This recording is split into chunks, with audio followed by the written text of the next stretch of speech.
This is your USMNT Abroad weekend update from November 26th to November 28th of 2021. Hi, if you're new here, I'm Filippo, and welcome to Taxman TV, and welcome to another USMNT Abroad episode where every Monday we update you on how the Americans performed abroad over the weekend, and every Friday we update you on the midweek performances. Before we start, I'd like to mention, don't forget to check out our interview with Luca Coleocho, an American that plays for the U19s in Espanyol, 17-year-old, great winger. Make sure to check out the interview and learn more about him. He also has a Canadian passport, so it's worth giving him some support. So check the interview. We dropped it today, this Monday, the same day we dropped this episode of Americans Abroad.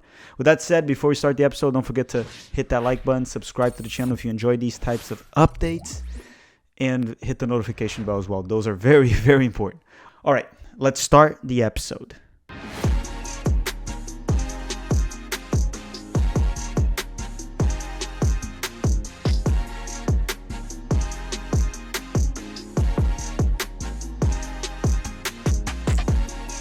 Okay, as always, we always start with the transfer updates, and the one we want to talk about is Pulisic. And there's a lot of transfer rumors for Pulisic, too many to talk about in this episode, so we're making an episode that should drop this Tuesday or Wednesday, already dropped, depending on the time you're watching this, updating you on the entire transfer situation of Christian Pulisic, if he'll leave Chelsea or not this January, which is possible, to be fair, and we'll bring a special guest for that episode as well. With that said, time to give you the update on Pulisic's performance over the weekend. On Sunday, Pulisic started off on the bench and came into the match at the 78th minute for Chelsea during their disappointing 1-1 draw with Manchester United at Stamford Bridge. And yes, it's a little weird to say disappointing draw with Manchester United. They are giants of world soccer, but considering how Manchester United has been playing lately in the past decade, to be fair, they're a mess of a team, and it was a disappointing draw. Now, this game was all Chelsea. And when Pulisic came in at the 78th minute, as I said, he came in as a right wing back. However, since Chelsea was attacking pretty much 90% of the minutes that Pulisic was in this match, he looked more like a right midfielder slash right winger for Chelsea. And he looked pretty good. He had a beautiful first touch to save the ball in the final third from going off the bounds. He brought a spark off the bench. And at the last play, he did have a beautiful cross. And unfortunately, Rudiger could not finish to get Chelsea to get the win. And that would have given Pulisic the assist to get the win of this match. Now, to be fair, Rudiger is a center back, so I didn't really expect him to finish that play. And Timo Werner is a center forward, and I also didn't expect him to finish that play, to be honest. So limited minutes for Christian Pulisic this weekend, but a pretty good performance on the little amount of minutes he had. Now, Weston Mckennie from Juventus. And one thing I want to say, because you guys might have seen the video from Weston, pizza and ranch are delicious together. I actually agree with Weston on that.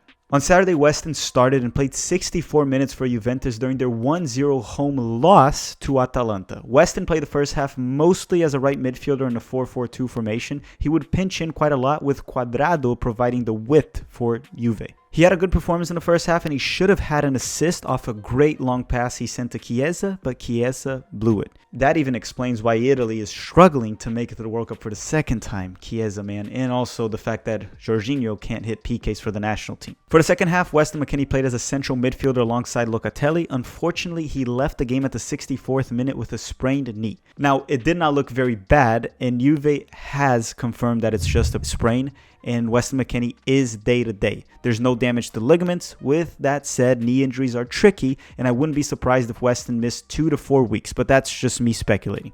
And trust me, I know a thing or two about knee injuries. Now for this match, Weston had 46 touches, 77% passing accuracy, 4 key passes, which is pretty high, won 1 out of 4 ground duels, and 3 out of 5 aerial duels. Now, quick update on Gio Reyna. Still injured, as we have already said several times. He'll be back in 2022, probably right in the first or second week of 2022.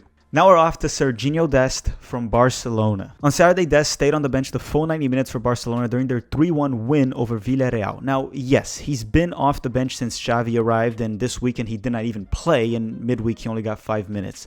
But he's also coming back from injury, and it took him almost 3 weeks to recover from it. So let's not panic yet. I would give it at least 2 to 3 weeks to see if Dest is actually benched by Xavi. However, it was reported today, on Monday, November 29th, that Xavi's staff does not rate Dest and is willing to sell him whenever possible. They don't see him as a quality starter for Barcelona.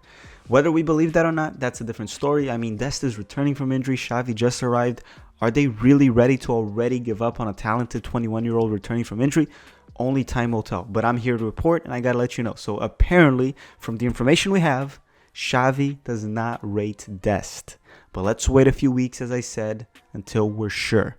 Now, Tyler Adams from RB Leipzig and Jesse Marsch. On Sunday, Adams started off on the bench and came into the game at the 73rd minute for Leipzig during their 3-1 home loss to Bayer Leverkusen. Now, Tyler did not play midweek because he was suspended, so we expected him to start this weekend. However, perhaps he's actually benched for Leipzig. And if he's benched, it's totally understandable. He hasn't been horrible all season, but he has had many errors that led to goals from the opposition. So if Adams is actually benched, I wouldn't be surprised. And we'll keep updating you on a weekly basis. Let's give it 2 or 3 more games to see if he was actually benched by Jesse Marsch. And just one thing, Leipzig has been struggling as they currently sit in 8th place in Bundesliga with 13 games played out of 34. All right, so now moving forward in the video, we're going to do it by positions. And let's start the goalkeepers. The first one, Zach Steffen. He stayed on the bench the full 90 minutes for Manchester City over the weekend. The second goalkeeper is Ethan Horvath, which also stayed the full 90 minutes for Nottingham Forest on the bench over the weekend. But since I'm talking about Nottingham Forest, let's quickly talk about Alex Maitan. So Alex Maitan also started off on the bench for Nottingham Forest during their 0-0 draw with West Brom. However, unlike Horvath, because he's a goalkeeper obviously, Maitan as a winger came into the game at the 72nd minute. Now we're off to the center backs, and let's start with John Brooks from Wolfsburg. On Saturday, Brooks started and went the full 90 minutes for Wolfsburg during their 3-1 loss to Borussia Dortmund. For this goal scored by Wolfsburg, Brooks did start the build-up with a beautiful switch in play. He was brilliant once again in long passes, hitting 15 out of 21, was solid on defense as well. He also almost scored off a header in the 60th minute. However, even though he had a strong performance, he is the one to blame for Borussia Dortmund's third goal, the one scored by Erling Haaland. John Brooks' positioning was poor, awareness and timing of the header were honestly just his fault, and those mistakes with Haaland, he will punish you. Regardless, strong performance by John Brooks with 69 touches, 78% passing accuracy, 1 key pass, 7 clearances, 1 block shot, and 2 interceptions. Now, Chris Richards, Julian Green, and Tim Tillman, because Hoffenheim played Fürth over this weekend. On Saturday, Chris Richards came off the bench at the 63rd minute for Hoffenheim, while Tim Tillman started and played 79 minutes for Fürth, and Julian Green, well, he was benched and stayed on the bench the full 90 minutes. The match had a total of 9 goals, which, if you ask me, this almost sounds like a hockey match, and it ended up being 6-3 to Hoffenheim. Tim Tillman scored one of the goals for Fürth, and he now has 1 goal and 3 assists in just 320 minutes played, essentially 3.5 full games. Not bad at all. Okay, now Matt Miazga from Deportivo Alaves. On Saturday, Miazga stayed on the bench the full 90 minutes for Alaves once again. There's no doubt that he's benched at this point, and his Euro tour continues to not be very successful. Now, Mark McKenzie and Owen Atasawi, as Genk did face Club Brugge over the weekend. On Sunday, Genk and Club Brugge faced each other in a somewhat exciting match that would end up with a 3-2 Club Brugge win.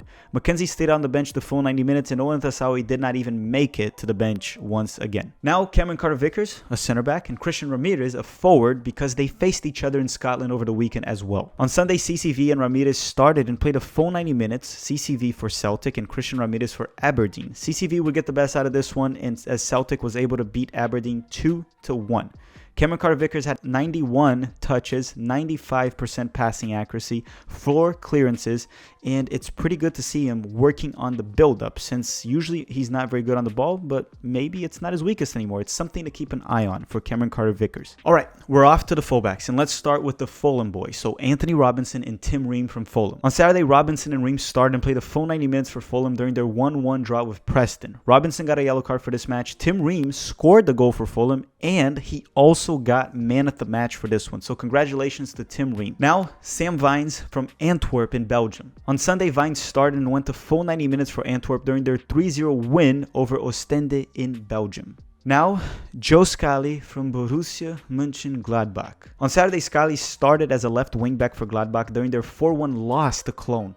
Scally was subbed off at the 81st minute when the match was already 3-1. Scally had 1 clearance, 1 interception, 2 tackles. He also had 52 touches, 75% passing accuracy, and won 3 out of his 6 ground duels. Now, the last fullback of this video, DeAndre Yedlin from Galatasaray. On Sunday, Yedlin started and played a full 90 minutes for Galatasaray during their 0-0 draw with Yeni in the Turkish league. Moving forward in the video, now let's go to the midfielders. And before we start the midfielders, I'm going to kindly request once again for you to hit that like button. It really helps the channel quite a bit. And go check out the interview with Luca Coglioscio as well. It's already out on the channel.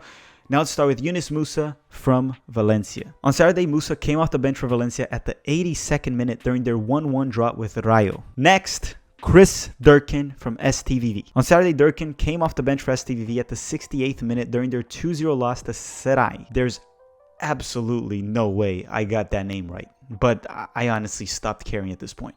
Next, Johnny Cardoso from Internacional, the Brazilian American. On Sunday, Johnny started and played 45 minutes for Internacional as he was subbed off at halftime on a somewhat weak performance and because he also had a yellow card, even though Internacional was up 1-0 at the time.